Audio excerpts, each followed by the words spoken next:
I found out my wife was pregnant. Then I found out the baby wasn't mine, it was my brother's. That was the moment my family chose him and expected me to pay for it. You're not going to believe this, but the same week I found out my ex-wife was pregnant with my brother's baby was the week my whole family lined up to ask me for money. Like we were in some kind of twisted game show and ID just won the jackpot. If you'd seen us from the outside growing up, you never would have bet on me being the jackpot for anyone. My brother Ethan was the golden child. Everyone knew it. Teachers, neighbors, the lady at the grocery store who used to pat his hair and tell my mom he's going to be someone. Nobody ever said that to me. I was someone's older brother, the kid who brought home BS and worked part-time at the hardware store, while Ethan was out scoring touchdowns and collecting trophies my mom lined up on the mantle like a little shrine. When he did something right, it was proof that our family was special. When I did something right, it was about time. That's kind of the soil my marriage grew out of. I met Jenna when I was 24, stocking shelves and trying to pretend I didn't care that my parents had just paid for Ethan's second attempt at college while I paid my own student loans. She walked into the store with a paint sample in her hand and this look of frustration on her face.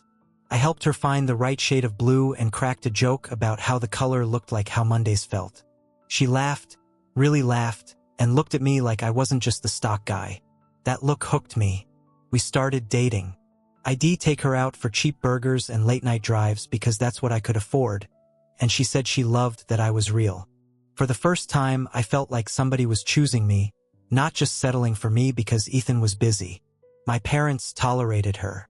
My mom would smile too hard, ask Jenna 100 questions about her family, her job, her plans, like she was running some secret interview. Then, when Jenna went to the bathroom, my mom would lean in and whisper, "You sure she's not using you, honey? You don't have much to give." I'd laugh it off, but it sank in every time. Ethan, though, turned on the charm. He always did. "Man, you pulled a good one," he'd say, clapping me on the back, giving Jenna that easy grin he gave everyone. She'd blush a little, which I told myself was just because he was my brother and she wanted him to like her. We got married a year later in a small church with plastic flowers and a cake we couldn't really afford. I thought my life was finally my own. I had a wife who said she believed in me, a job that might turn into something, and this quiet plan in my head. Work hard, move up, prove everyone wrong. What I didn't know was that the two people who had finally made me feel chosen, my wife and my own family, were already building a whole different future behind my back. And the first crack in that picture-perfect lie showed up on the same night Ethan joked that if I ever messed things up, he'd be happy to step in for me. I laughed when Ethan said it because that's what I always did around him. Play along, pretend every jab was harmless. We were sitting on the back porch at my parents' place after Sunday dinner. The sky was turning that soft orange, fireflies starting to show up in the yard. Jenna was inside washing dishes with my mom, and I could hear them talking and laughing through the open window. "You really did well, man," Ethan said, taking a sip of his beer. "If you ever screw up and lose her, he'll put in an application." I shook my head and forced a smile. "Yeah, sure. You'd just have to take on my student loans and my busted car." He smirked. "She doesn't seem like the type who cares about that stuff." At the time, I tried to take it as a compliment. Later, I'd replay that moment 100 times, wondering if I'd just heard the first warning and ignored it. Things didn't fall apart overnight.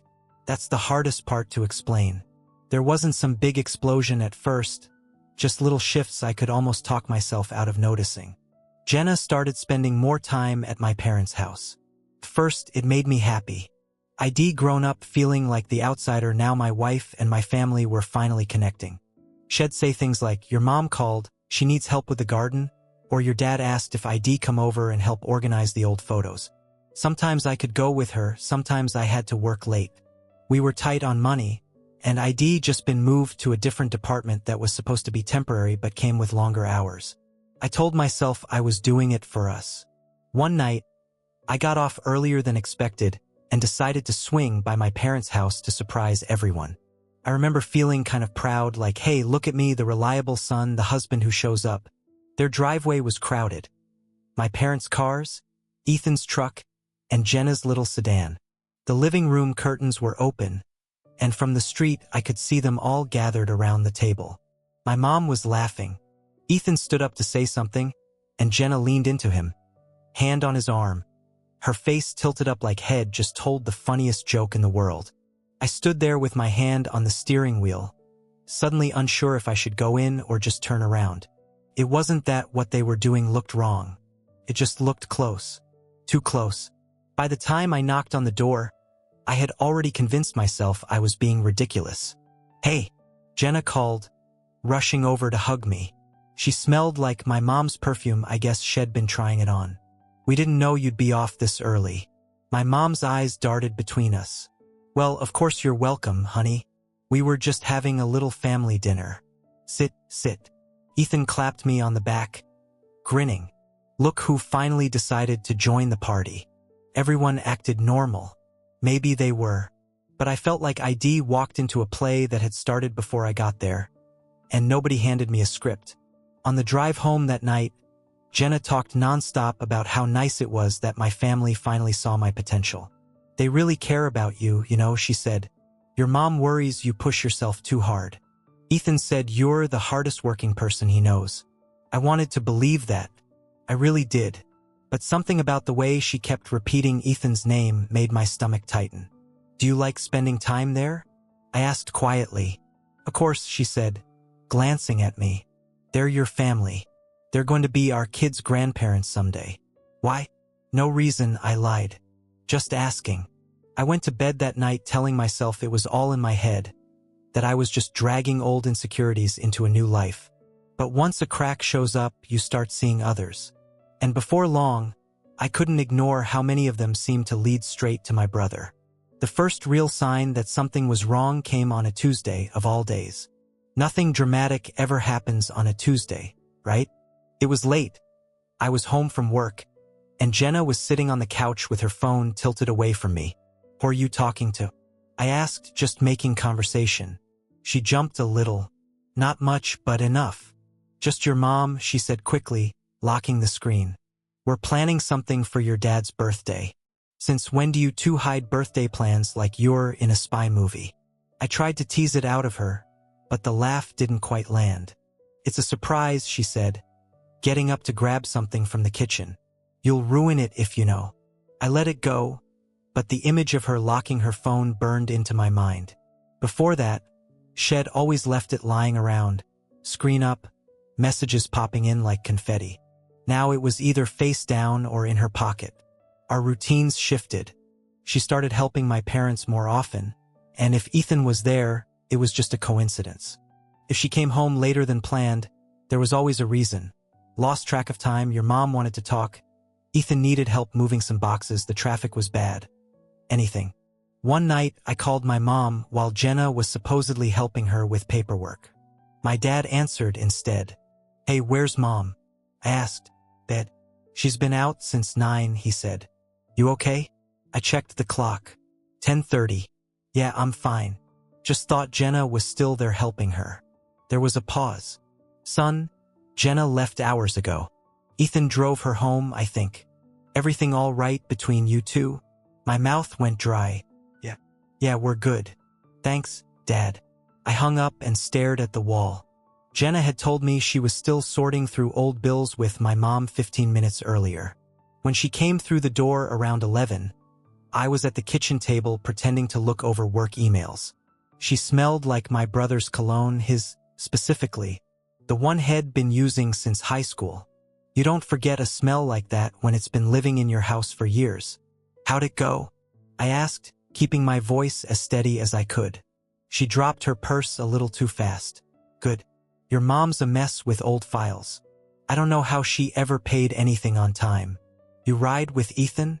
I asked casually. A flicker crossed her face, gone almost before I could catch it. "Yeah, he was there. Your dad didn't feel like driving." "Why?" "No reason," I said. "Just asking." That became my phrase for everything. Just asking. Just asking why you're late. Just asking why you smell like him. Just asking why you laugh harder at his jokes than mine.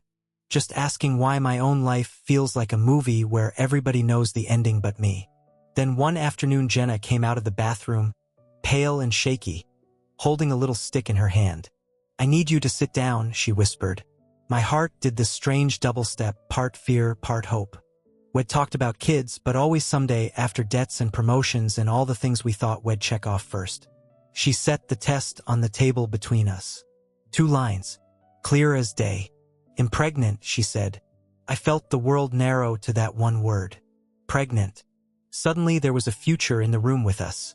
A crib, small shoes by the door, tiny hands grabbing my thumb. For a moment, I let myself feel pure happiness. That's wow, I breathed. We're going to be parents. She nodded, but there was something behind her eyes that didn't match the moment. Some shadow I couldn't name. She hugged me, and I hugged her back, but her shoulders were stiff. Are you okay? I asked into her hair. Yeah, she said. Just scared. Everything's going to change. I told myself that was all it was. Just nerves. New life, big responsibility. I pushed down every ugly thought, trying to crawl up out of that dark corner of my mind where Ethan's name was written. For a few weeks, I tried to be the guy I thought a dad should be. I picked up extra shifts, cooked dinner more, started looking at better apartments online. Jenna had morning sickness, fatigue, mood swings. I read that all of that was normal. But then the whispers started. Little things said by people who didn't think I was really listening. I walked in on my mom and aunt talking in the kitchen during a family get-together. My name caught in the air like a hook. Well, you know how close Jenna and Ethan have been, my aunt was saying quietly. I just hope. My mom shushed her when she saw me, smiling too brightly. There he is, the dad-to-be. We were just saying how blessed you are. Blessed. That word tasted strange in my mouth. Later that night, Ethan cornered me by the fridge, grinning in that effortless way of his. You ready for this? He asked. You're going to be a great dad, man. Kid's lucky. His eyes were a little too shiny. I couldn't tell if it was emotion or guilt or just the light hitting him wrong. Yeah, I said slowly. Yeah, I hope so. He clapped my shoulder so hard I almost dropped my drink. We're family. Whatever you need, I got you. Always. I should have felt comforted. Instead, for the first time in my life, being told we're family made me feel like I was standing on the edge of something that was about to give way. And the thing about cracks is, once you start hearing them, the next break usually isn't far behind. The day everything finally snapped started out weirdly normal. Jenna was about 6 months along by then. Her belly had rounded out, and strangers had started smiling at us in grocery store aisles. I catch myself staring at her in the mornings, thinking, that's my kid in there. Saying it in my head made it feel more real. Money was tight, but my job had started hinting at some kind of promotion. Nothing official, just little comments from my manager about leadership potential. I grabbed onto that hope like a life raft. If I could just provide more, maybe this uneasiness in my chest would calm down. One afternoon, Jenna had a prenatal appointment. I was supposed to meet her there after work, but we got slammed with a last-minute issue. I called her, told her I'd be late. It's okay, she said. Ethan's off today, he offered to drive me. My stomach dropped. He did? Yeah. It's fine, babe. He's family. He said he wanted to be there for you too, since you've been working so much. Don't make it weird. Didn't say it was weird, I muttered. But it felt weird. It felt like some line had been crossed, and I was the only one who could see the mark on the floor. I wrapped things up at work faster than I thought I would and decided to head to the clinic anyway.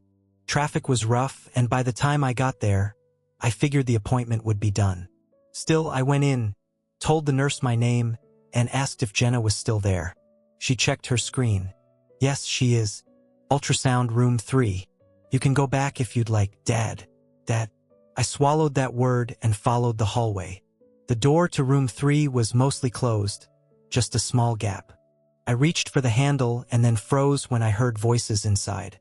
Jenna's, soft and shaky. Ethan's, low and too close. I'm scared, Ethan, she whispered. What if he finds out? What if the baby looks just like you?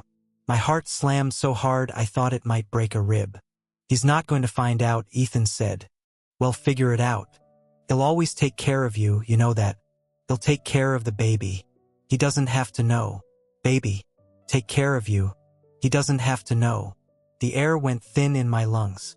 I don't know how long I stood there. hand on the doorknob, feeling like the hallway floor had turned into open water. The doctor's voice cut in then, cheerful and oblivious. "All right, everything looks healthy. Strong heartbeat.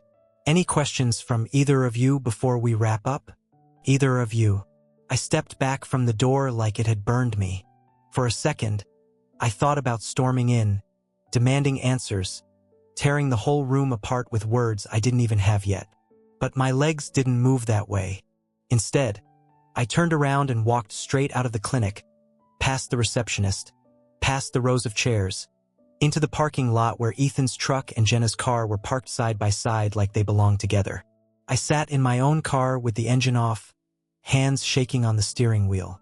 My brother, my wife, my child, except all of a sudden, I couldn't make myself say that last part with any certainty. I don't know how long I stayed there, just staring at nothing. At some point, my phone buzzed. "Jenna, appointment went well. Heading home soon. I love you, love." What a strange, heavy word. I drove home on autopilot. When they finally walked through the door together an hour later, laughing about something the nurse had said, they both stopped short when they saw me sitting at the kitchen table. "Oh," Jenna said, her smile faltering. "You got off early." "Yeah," I said quietly. "Funny how that happens."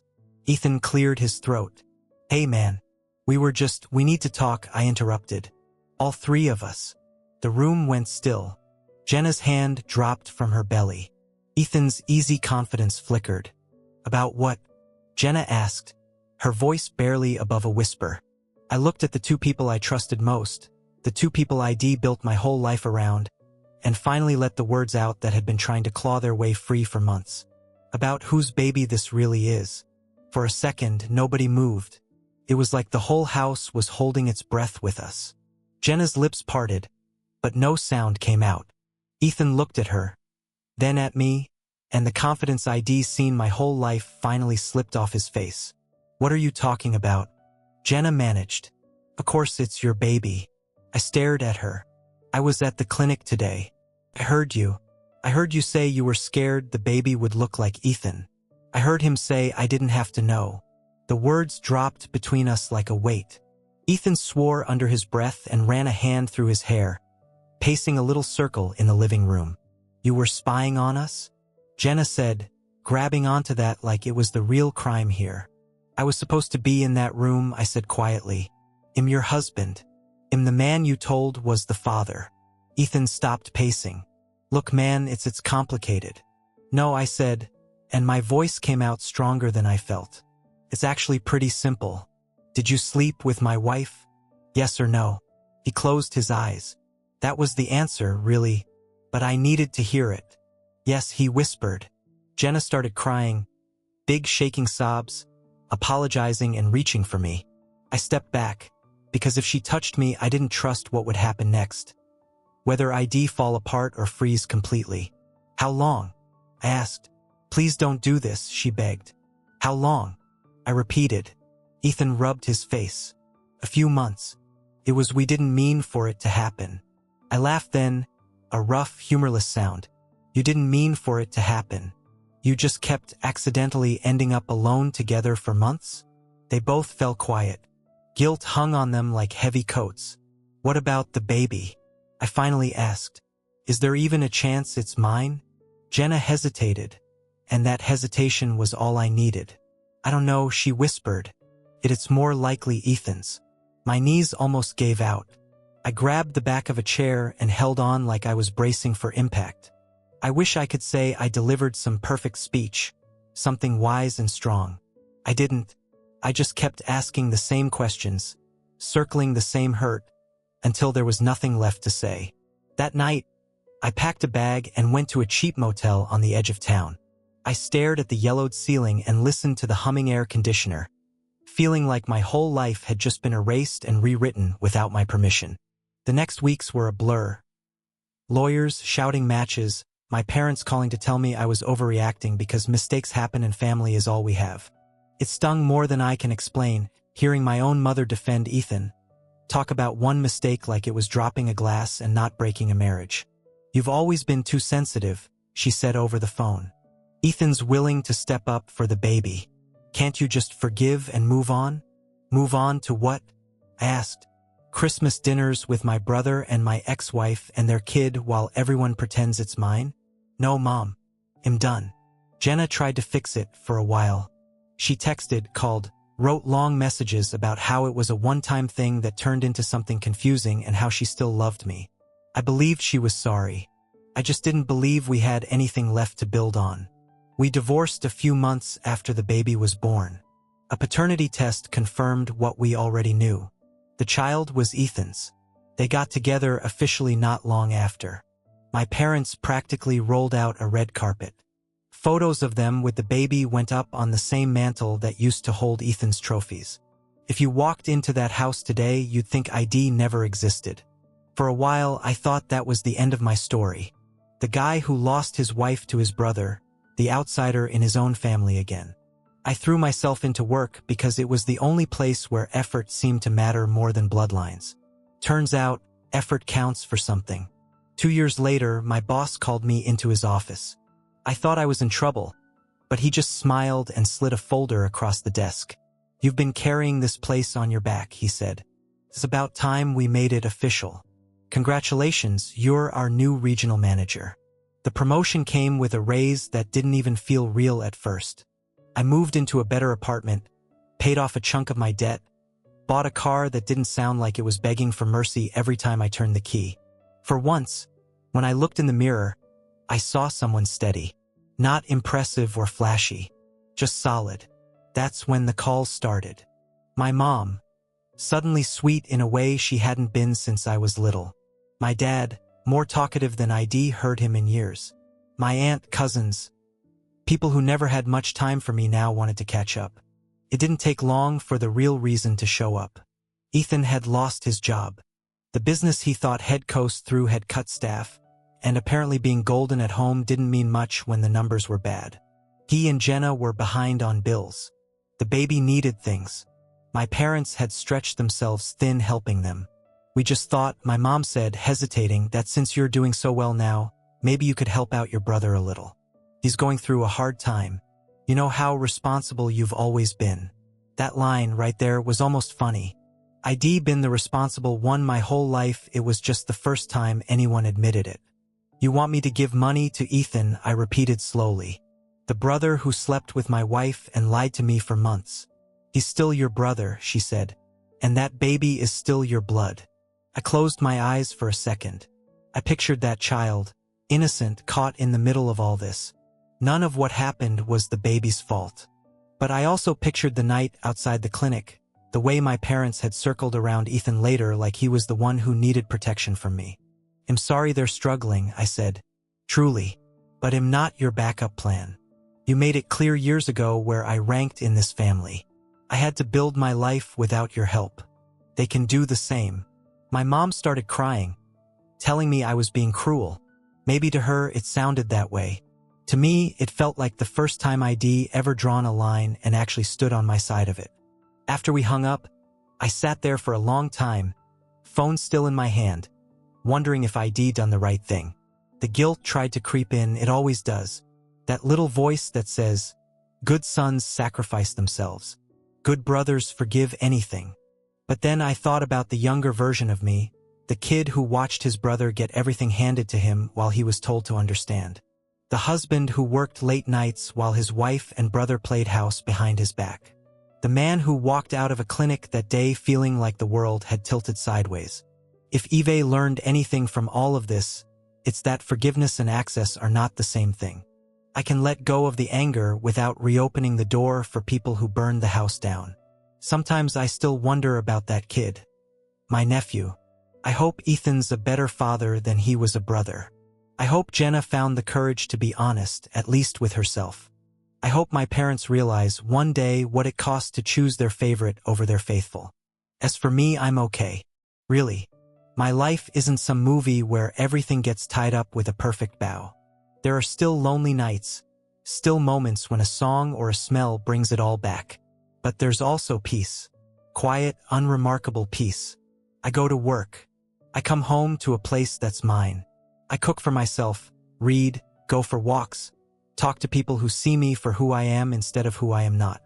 Little by little, I'm rebuilding. If there's a lesson in all this, it's this. Sometimes the family you're born into will fail you in ways you never imagined. Sometimes the people who should protect your heart are the ones who break it. But that doesn't mean your story ends there. You're allowed to step away. You're allowed to draw lines. You're allowed to build a life that doesn't revolve around people who only remember your value when they need something. I used to think I was the unlucky one in my family. Now I think maybe I'm the only one who finally got free.